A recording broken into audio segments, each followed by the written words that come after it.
and Stacy from Ghoster Coasters here, and we're getting ready to talk about the Halloweekends haunts, the mazes, the attractions, and what we're most excited for and what we're anticipating the most here. So we're going to hop right into it. We're going to start with our most anticipated list now. For the Halloweekends and the haunts, we're going to Cedar Point and Kings Island. So we're going to do their opening days. Opening weekends. We're going to Cedar Point this weekend, and we're doing Kings Island next weekend. And we're going to talk to you about all the haunts and mazes, the attractions, and the haunted houses, and we're going to tell you which ones we're most excited for, so stay tuned. Starting off at Cedar Point, what is your most anticipated one? Because I know we both agree here. Or do you want to start at the bottom? The Eerie Estates. The Eerie Estates? Yes. Yeah, we're definitely most looking forward to the Paranormal Society Eerie Estates because the former attractions in there, the G.A. Boakling's Eerie Estate was one of our favorite attractions. Yes. It's always our favorite haunt to go to. It's just, the house there feels good, the history behind it, being on the island for so long, it's a wonderful attraction. What's your favorite part about it? Oh, God. To be honest with you, I really like the dome with the skeletons crawling above it. Yeah. There when you leave, but just everything on the inside has always been phenomenal. Yeah. You know, the decor. And it's definitely the best decorated haunted house, I think, in there by far. And my favorite part's the family dinner or whatever they have in there. The dinner, the long table, and they got that. Yeah, that's my favorite part about it in there. I want to see what they're going to do for this year. I'm excited. The Sandusky Paranormal investigators. I'm very excited to see what that's all about because we watch Ghost Adventures all the time, so we're very excited to see what they do with that one. Right.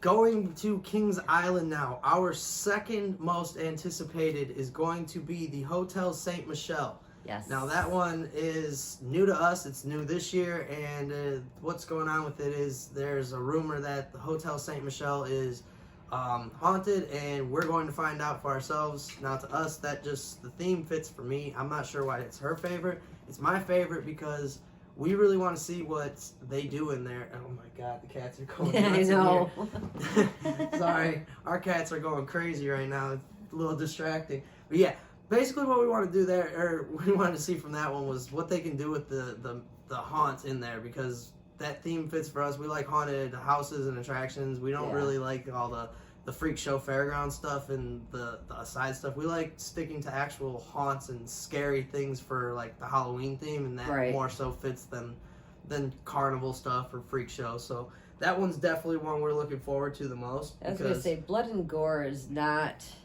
my thing for Halloween. I mean, I guess a lot of people feel that way, and yeah, I guess being afraid of a human is more but feasible, but I like the paranormal way better. And I don't know, I knock on wood, I've never experienced anything, but I'm not a skeptic either, I believe. Definitely. Now, sticking at Kings Island, the next one I'm looking forward to is Cornered. Now, correct me if I'm wrong down in the comments, but I believe this is the one where the old Son of the Beast entrance is, because it says it's located in Action Zone. And I personally like the cornfield, the corn stalkers theme. I'm not necessarily bang on Cedar Point's being the Pumpkinheads one. I like the scarecrows and stuff like that, and the farmers, and that one sounds pretty cool at Kings Island being part of the, you might be stuck in the corn maze forever. So I'm really looking forward to that one. I'm not sure how she feels about that one. How do you feel about that one? I'm excited about it, and I'm kind of excited just to see the old queue for that's Son of Beast. That's my biggest one. Yeah. Again, correct me if I'm wrong, but that's what we think it is. Yeah, we think, and I'm hoping it is. Yeah, me too, definitely, because I want to see what they could do with that one. Our fourth most anticipated one, now this is one we actually got to do last year at Kings Island, is Madame Fatale's Cavern of Terror. I liked that one because it was so immersive. It felt like you were actually a part of the experience. It wasn't just makeshift and put together. It felt like that was there all season. They put a lot of effort into it, and when it opened, you could tell. That was my personal favorite haunt last year altogether. We didn't go through every haunt at every place, but that was my personal favorite one. How did you feel about that one? That was one of my favorites. It was interesting too. It's yeah. not a theme that I'm necessarily huge on either, like going in there and the whole cavern theme, but it was pretty fun. Yeah, and I'm looking forward to going through it again just to see if it was actually as fun as I remember it being, because going through it was pretty cool, and I like the location over there in Rivertown, going underneath the Diamondback over by the Beast Walkway and stuff. It's pretty cool over there. Yes, it is. Heading back to Cedar Point for our 5th one is the Fairground Freak Show, and that one's over there by Wave Swinger, and I don't remember walking through this last year. Do you? No, I don't. I'm looking forward to it. It looks interesting. I'm not 100% sure what it totally entails. It's obviously a Fairground Freak Show, so I'm interested. It's still better than the carnival stuff, and it's still better than the Slaughterhouses, I think. The Slaughterhouses, I mean, you can Actually, you know what? I do kind of vaguely remember walking through it last year. Do you? Yeah, because if I remember correctly, they had a bearded lady in there. Oh! You remember? Now I'm starting. Yeah. Yeah. Yeah. Yeah. Okay. So I'm looking forward to actually remembering what that experience was, because clearly I don't, and we did it last year. Heading back over to Kings Island was one we did not get to do last year, which is the Kill Mart. We didn't get to do it because the line looked real long. I'm pretty sure we know what this one entails. You know, you walk through the mart and everything, and it's kind of like a butcher shop type deal, but I'm still interested in it because I haven't done it, and everybody says that's one of the better ones at Kings Island. All the time when I watch videos, I see the Kill Mart in the Cody Mall area, so we're looking forward to that one. Our 7th most anticipated one, which could be interchanged with 6, I'm going to be honest here, is Chaos over there in Area 72, because that's the experimental one, and you might become a victim as well, and they hear it's a killing, you know, when you get it, so I'm looking forward to that one just because of the theming over there, the whole space theming and everything, the alien zone and whatnot being incorporated in the area too.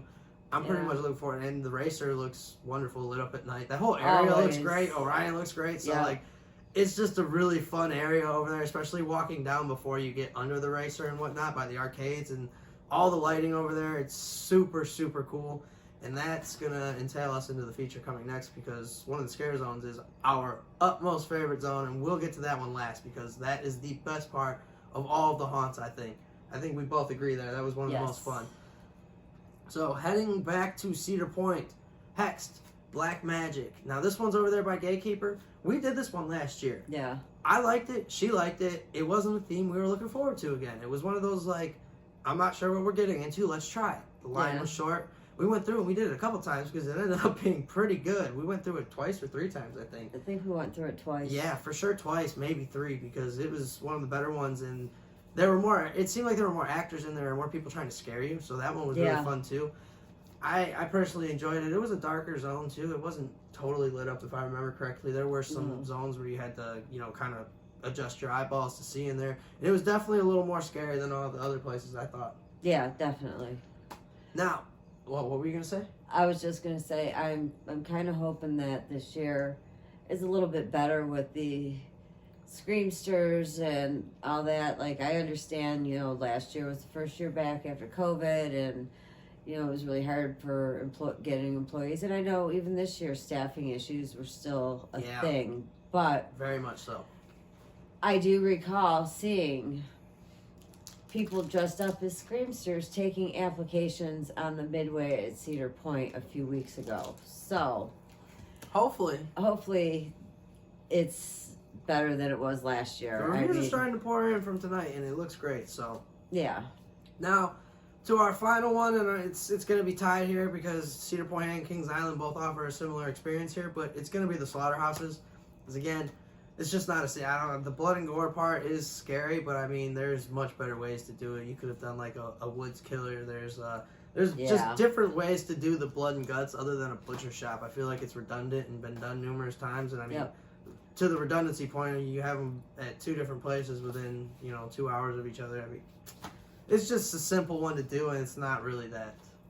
Yeah. It's pretty easy. You get a whole bunch of blood and guts, and there you go. Now you got your scare zone. So it's not the most creative to me. It's not the most fun, and it doesn't really scare me that much because it's just like, And I totally agree with you on that because, like you said, it's just something that cookie cutter. It's the cookie cutter Halloween very house easy. for Cedar Fair. And I know people would say that about like corn stalkers and stuff too and whatnot, but it's they like switch corn stalkers up every even so when often. they do, it's just like those ones being redundant are because it's like actually something people are interested in. Yeah. I feel like the Slaughterhouse, I guess people are interested in it. I'm personally not. It's not my favorite, but it's one of those things. Yeah, that kind of stuff. I mean, some people That is our least anticipated one, basically. like the blood and gore.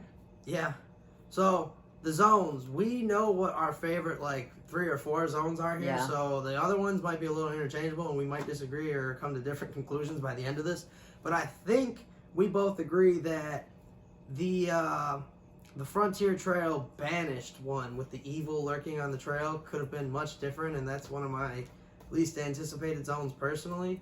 Yeah. Because you could have done a ghost town back there. That would have been much better. The ghost town and, you know, the old Wild Wild West theming and everything else would have been very cool. You can incorporate, you know, blackjack and chess and everything else. And Yeah, exactly. do the Steel Vengeance Maverick rivalry. There's so many things you could have done different other than, like, evil lurking on the trail. So that one doesn't really do it for me. The Blood on the Bayou last year. It was not tip-top for us. There wasn't that many actors back there, and we just kind of walked through with another group, and it was spaced out real big, and it didn't seem very... I felt like the walk to it was longer than the whole actually... That's part of the problem. It Event. was like the whole walk was part of the experience, and that's what made it seem like it just wasn't complete, you know? It was one of those... It could have been better. It definitely could have been way better. Left a lot of people, Yeah. like... When we were out, walking, like, the people were sitting there going, wow. what was that? Because it could have been... The lighting and the packages and the whole themed area was cool, but it just Yeah. seemed like there wasn't a whole bunch of scare actors there.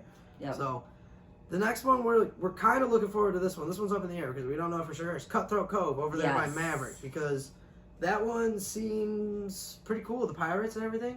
Yeah. I'm anticipating it. We skipped it last year because it didn't seem like many people were going to it, and now I'm like, why did we skip it? Because it looks like it could Yep. be interesting. Reading up on it sounds fun. So we're looking forward to the Cutthroat Cove, but we weren't 100% sure on it. Yeah, last year. Coming in at 7 iffy. is the Corn Stalkers 2.0 Revenge of the Pumpkinheads. You can go ahead. I'll let you go on this one because I know you didn't. It's not our favorite. Pumpkinheads, and I don't know. I'm kind of on the verge of Corn Stalkers. It needs to be gone. Like, they've just overdone the Corn Stalkers, everything. We are probably going to do another blog on what we would prefer to see, and I don't know. Scare Zone managers. We're going to be the scare managers. Werewolf Canyon was one of my favorites back there, so, like, I don't know. We'll get, we're Yeah. definitely good. See, now I'm looking I'm forward out to with Corn Pumpkinheads because I want to see how it goes. I like the Corn Stalkers. I like the whole area, and personally, like, it smells like fall. If I you do walk like through the the Corn Stalkers, smell it smells of like fall. fall, and I know a lot of people are like, why do you like this? It smells great going through there. It smells like wet leaves. Yeah, personally, I love it. It reminds me of fall, so that's one of the ones I'm looking forward to most. Now, the next one we're looking forward to is the International Street at Kings Island. Oh, that's awesome. Awesome. The opening of the haunt last year when they let off the monsters or let loose Let the the monsters. monsters go. Yeah, that was so sweet. And all Boom. boom, boom, boom, and the flames going off and the big eyes on the Eiffel Tower Yeah, and just it was everybody so watching cool. the monsters So come cool. parading down on you, and it just felt like so many of them. That was one of the coolest opening experiences ever. By far, yes. That set a new expectation for It us. did. And then International Street is wonderful as it is. I mean, if you go to Kings Island, you already know what that's all about. It's a wonderful place, the big pond, and this year you got to experience a whole bunch of baby geese over there. That was pretty cool. The whole setup over there, the theming, how the restaurants look, how the shops look, the design over there, it's beautiful. And then you see the big Eiffel Tower over there. It's one of my favorite entrances, walkways, zones, whatever you want to call it. At Mine a theme park. too. Definitely So one far. of my favorite. And I think King's Dominion might be able to top it because they got a little more shading and trees. So, King's Dominion, can't wait to see you. But Soon, hopefully. yeah, definitely soon. Now, the next one we're looking forward to is Harvest Fear at Cedar Point. What are you looking forward to Harvest Fear? We're looking forward to the Harvest Fear just because, again, it sticks to the fall theming, and I actually enjoy the fall theming being incorporated with the scare zones. Scare Yes. zones and fall go very well together. It reminds you, when you think of Harbor Spirit, you think of wearing, like, the first word, harvest, you think of wearing, like, hoodies and stuff like that. It's fall time. It's fall season. And then you get the Scare Zone on top of it. Oh, yeah. You can't really beat that. That's one of my favorite things about it. And the next one is the Tombstone Territory. That is kind of interesting. That was interesting to me because I like the graveyard setup. I like Yes. the tombstones. That is typical of what you would find in a scary cartoon, movie, Halloween theme. It's all about the setting and the theming, and I I'm want 100% to see if Dragster has one. Yeah, I want to see if Dragster has one too. So far, nobody's found one, so we're interested. We're gonna try to see if they have any secrets hidden anywhere. Because if they have a secret hidden, we're gonna find it. I promise you. Absolutely, we're gonna be looking. That's what. The big peepers. So the next zone we're looking for is Cody Mall over there at Kings Island again, because we already described it when we were speaking about Area 72. Is we like that whole racer area in general and going down by the Cody Mall. So we're looking forward to seeing how it's lit up this year. We're looking forward to seeing how they decorate the trees, how they do the whole area. The scare actors over there were great. People were talking to us the whole time. I loved it last year. Even when they weren't scaring us, they were talking to us in character still. Yep. So they weren't boo, but they would talk to us how their voices were and have like actual normal conversations, not talking about the scare zones or anything, but we would talk to them and ask them how their day were going, and they would tell us they were good and kind of continue on. But they were definitely that was the most interactive. I loved that experience. That was super, super fun. Yeah, and we used to do the Halloweekends when he was younger and in school, and it just seemed like last year compared to them years was blah for Cedar Point. We had expected we had expected more out of Cedar Point last year. I'm not taking it out on them because I understand what happened, and I'm not going to be negative. But I'm just hoping like this year, because things are different than last year, that it's going to be a little bit better. I mean, I'm still going to take into consideration staffing issues because I see it everywhere. Everywhere has problems with that. So definitely, and I'm not expecting big wows opening weekend because they're still getting things together. So we'll have other videos where we've gone to Cedar Point afterwards and see how things have smoothed out and how much better it's gotten. They're going to be fine. Season. We're not even worried about how they're going to smoothen things out because things are going to be great anyway. So we're not really thinking about that too much because they're going to be fine anyways. It's a haunt event. However it goes down, it's still going to be fun no matter what. Oh, absolutely. So definitely go check out Halloweekends or the Haunted Kings Island if you're debating it and you're wondering about that review, because it was situational. Everything about it was. It's going to be a great experience no matter what happens this year. We're both anticipating it no matter how we felt last year at any point in time. Sunday with holes in my shoes, soaking wet feet, having a miserable time. I would do it all over again. Absolutely. So we're very much looking forward to it. So don't take that as like a bash, because she's not. She's not absolutely at all. not. I'm Definitely excited. Not. Now, our most anticipated zone. Are you ready for a little drum roll? What's your most anticipated zone? The pumpkin one at Kings Island. The pumpkins by the Backlot Stunt Coaster. That's our favorite. Yes. That is our favorite. That is our favorite area. We love pumpkins, everything Halloween. That reminds you exactly of Halloween. The first thing you do as a kid and you remember doing as a kid is carving a pumpkin, Halloween. And just seeing the trees and all of those hanging pumpkins and stuff from them. It was so awesome. Perfect area. You see Diamondback off in the distance when you're coming from a certain area, and when you're going the other way, you see like Orion and stuff. It's the perfect area. It's my favorite area in any theme park, other than maybe Frontier Trail if they did it that way, because if Frontier Trail did it that way at Cedar Point, it would definitely blow it away, but they got a different zone over there, so we'll save that for later, because that might be in our next video for Ghoster Coasters Become Scare Managers. That's right. That's going to be fun, because we got ideas, we got things we would do different, we got things we would keep the same as well, so stay tuned for that, look forward to that, and thanks for watching this. You guys have a great night. Thanks from Ghoster Coasters. Right on.